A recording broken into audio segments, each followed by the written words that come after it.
Oi pessoal, eu me chamo Daniel Guimarães, sou auditor fiscal ambiental da Secretaria Estadual de Meio Ambiente do Piauí e nessa semana de Meio Ambiente Online eu vou falar sobre meio ambiente e direitos humanos. Para começar essa discussão, eu gostaria de enfatizar a importância da gente reconhecer meio ambiente como um direito. Por que eu estou falando isso? Embora o meio ambiente seja um componente da natureza, que também leva em consideração elementos da sociedade, é uma configuração que abrange a vida, protege a vida em suas formas, mas é também, especialmente nas condições de equilíbrio ecológico, ou seja, o meio ambiente ecologicamente equilibrado, ele é reconhecido pela nossa Constituição como um direito e a gente vai entender como é que isso se posiciona à frente dos outros direitos fundamentais, porque o meio ambiente é um direito fundamental, tá?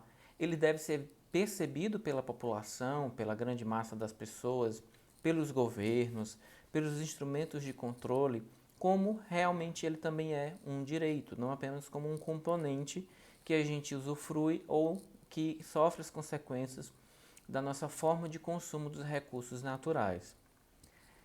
A nossa Constituição, a Constituição da República Federativa do Brasil, vai trazer no seu artigo 225 esse reconhecimento do meio ambiente ecologicamente equilibrado como um bem de uso comum do povo. Ou seja, ele é um bem difuso, ele é um bem em que várias pessoas vão utilizar e a gente vai discutir um pouco sobre isso mais na frente. E é essencial à sadia qualidade de vida. Ou seja, para eu garantir a dignidade humana, o que é dignidade humana? É eu desenvolver aqueles atributos necessários a ser um ser humano pleno, um indivíduo pleno de direitos, capacidades, afetos, enfim. Eu preciso ter saúde e para eu ter saúde a Constituição diz que eu preciso ter um meio ambiente ecologicamente equilibrado. Por isso que, embora o direito ao meio ambiente ecologicamente equilibrado não esteja no artigo 5º da Constituição, ele não seja expresso, positivado, não tem um texto dizendo que ele é um direito fundamental, toda doutrina vai dizer que o meio ambiente, o direito ao meio ambiente é um direito fundamental.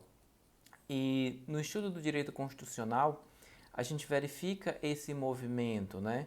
Quando a gente estuda os direitos fundamentais e como eles vão se desenvolvendo, né? Desde o primeiro pensar de se limitar ao poder do Estado, para que de forma a reconhecer que nós, como indivíduos, temos direitos também, né?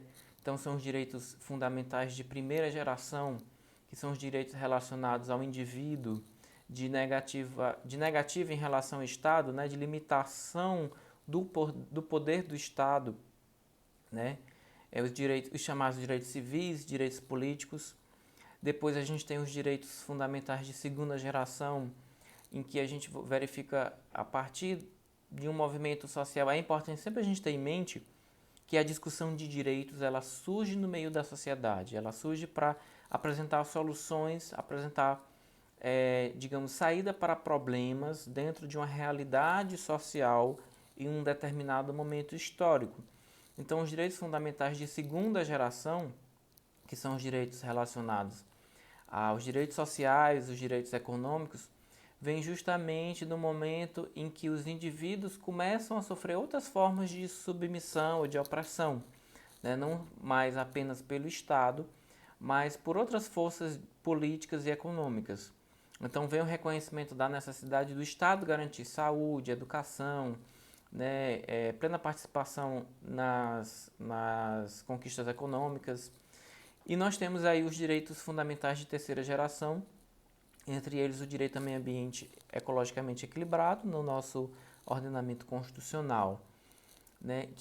Os direitos fundamentais de terceira geração, eles são direitos fundamentais relacionados à solidariedade, né? Eles querem nos dizer o que? Além do direito ao meio ambiente, a gente tem, por exemplo, o direito ao desenvolvimento econômico, ao desenvolvimento pleno, né? O direito ao acesso ao patrimônio cultural, ao patrimônio humano. Ele quer dizer o quê? Que nós vivemos em sociedade.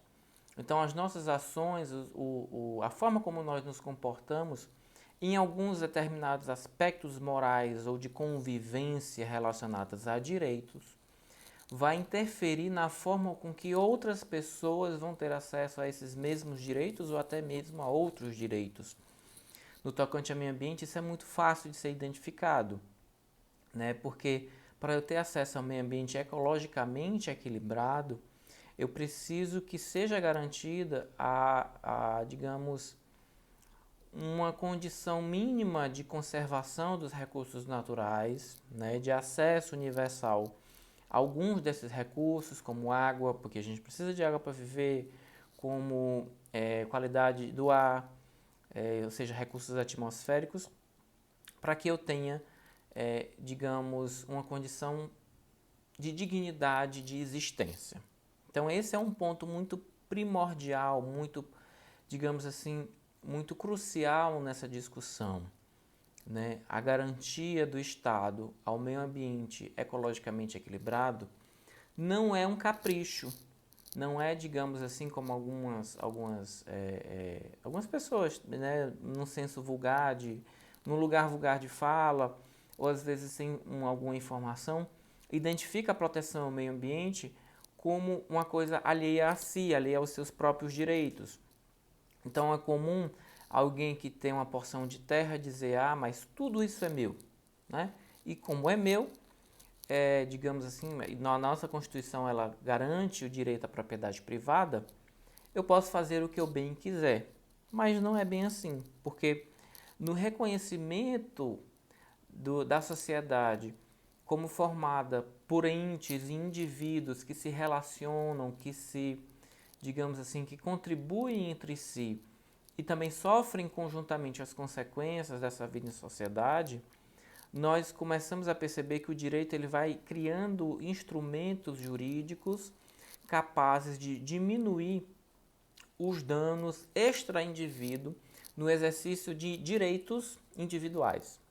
Então isso fica muito claro na função social da propriedade, né, que está lá nos direitos fundamentais de primeira geração, né, o direito à propriedade privada, à liberdade, ao desenvolvimento da atividade econômica, digamos assim, e também nos direitos fundamentais de segunda geração.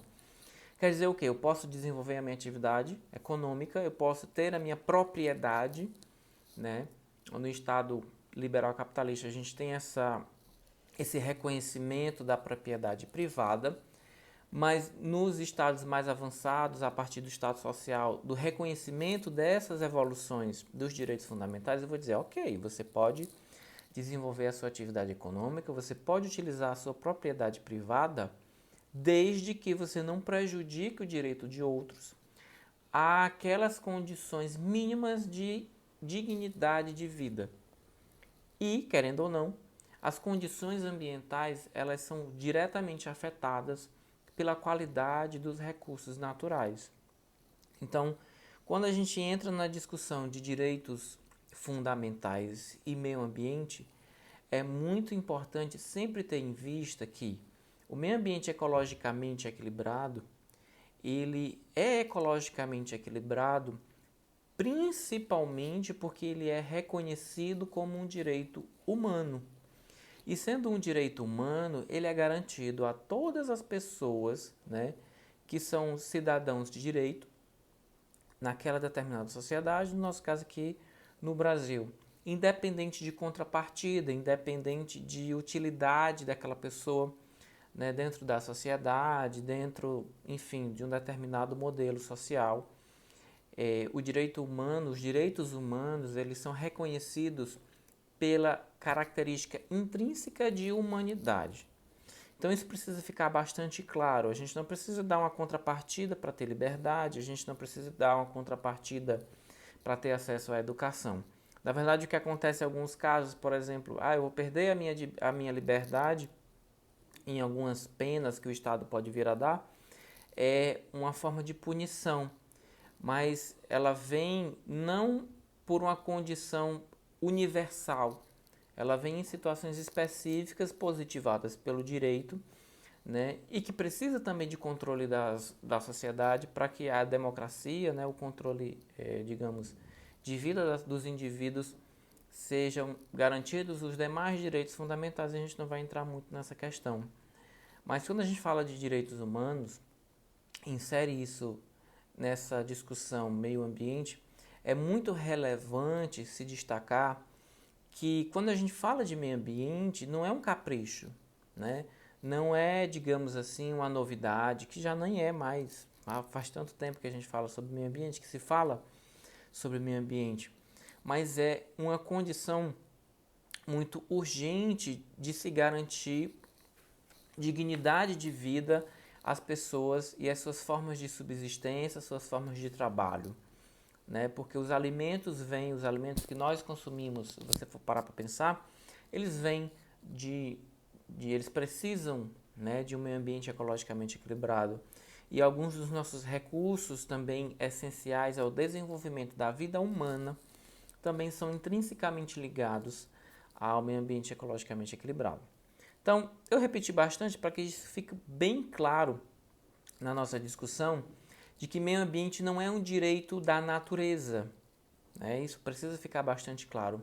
O direito ao meio ambiente ele é um direito humano porque, apesar de nós reconhecermos, né, as funções, a importância, a complexidade da vida biológica fora da existência humana, que ela é muito maior, ela se desenvolve de diversas formas. A natureza não precisa do ser humano, mas nós precisamos da natureza ecologicamente equilibrada, ou seja, com as suas funções básicas funcionando de forma harmônica para que nós possamos sobreviver. Essa discussão é interessante porque ela vai moldar e ela vai permear toda a forma de produção, né, e de ação do Estado, de ação governamental.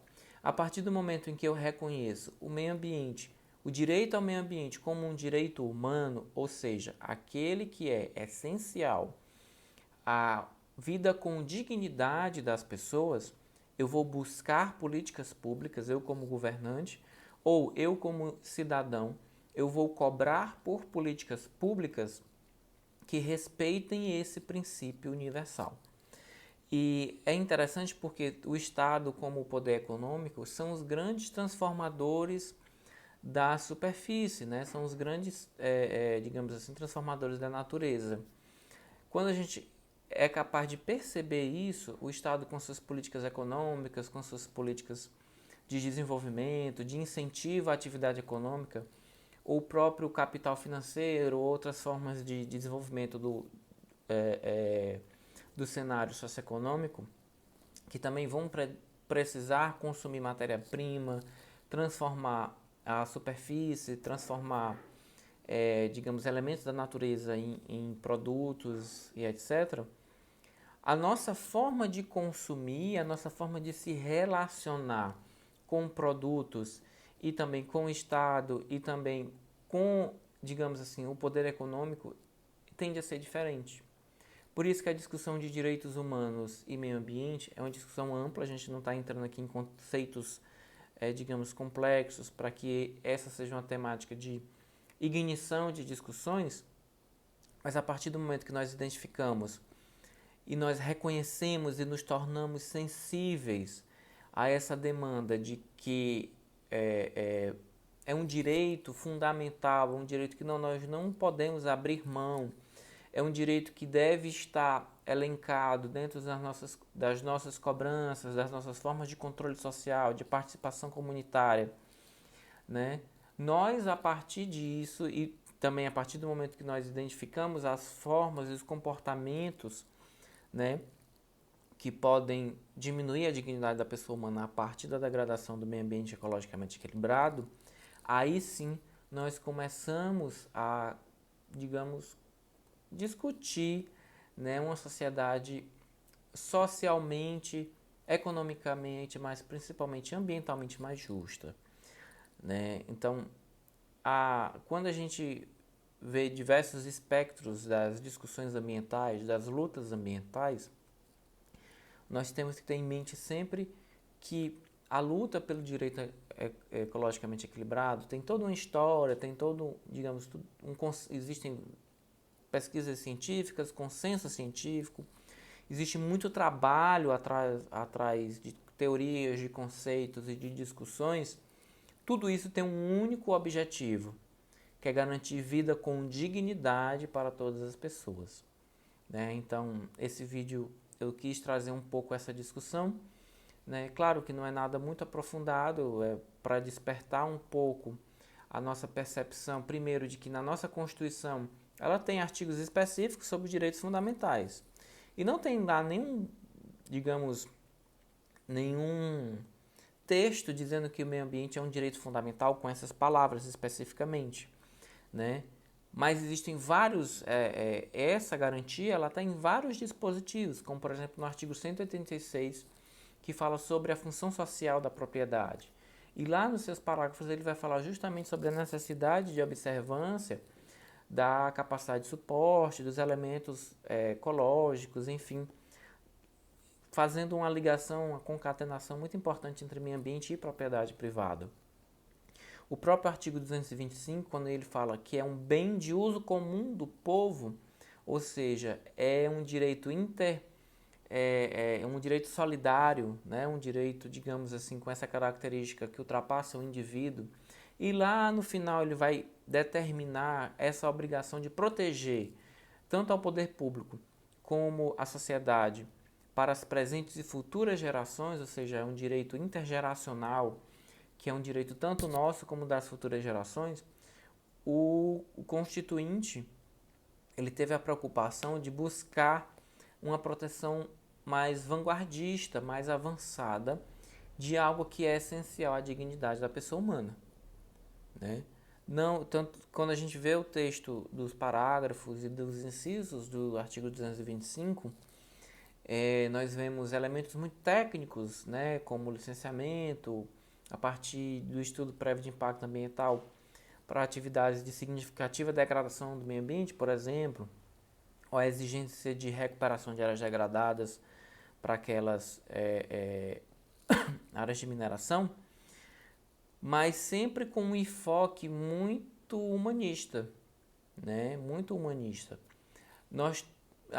O ordenamento jurídico brasileiro tem caminhado para reconhecer alguns elementos ou indivíduos de direito fora, digamos assim, do espectro humano. Então, essa discussão é muito interessante, porque ela nasce justamente do reconhecimento da necessidade de proteção aos indivíduos, sejam humanos ou não, como por exemplo os animais, né, a vedação aos maus tratos aos animais, e nós já temos iniciativas que buscam considerar os animais, alguns animais, não apenas como bens semoventes, né, mas como como indivíduos sencientes, ou seja, aqueles capazes de desenvolver sentimento, afeição, e que precisam de uma tutela especial do Estado, né? A gente vê que o Constituinte no artigo 225 e em todos os demais dispositivos que tratam de meio ambiente, ele traz sim uma preocupação muito enfática da relação entre meio ambiente e dignidade da pessoa humana, tá? Então não dá para dissociar essas duas coisas.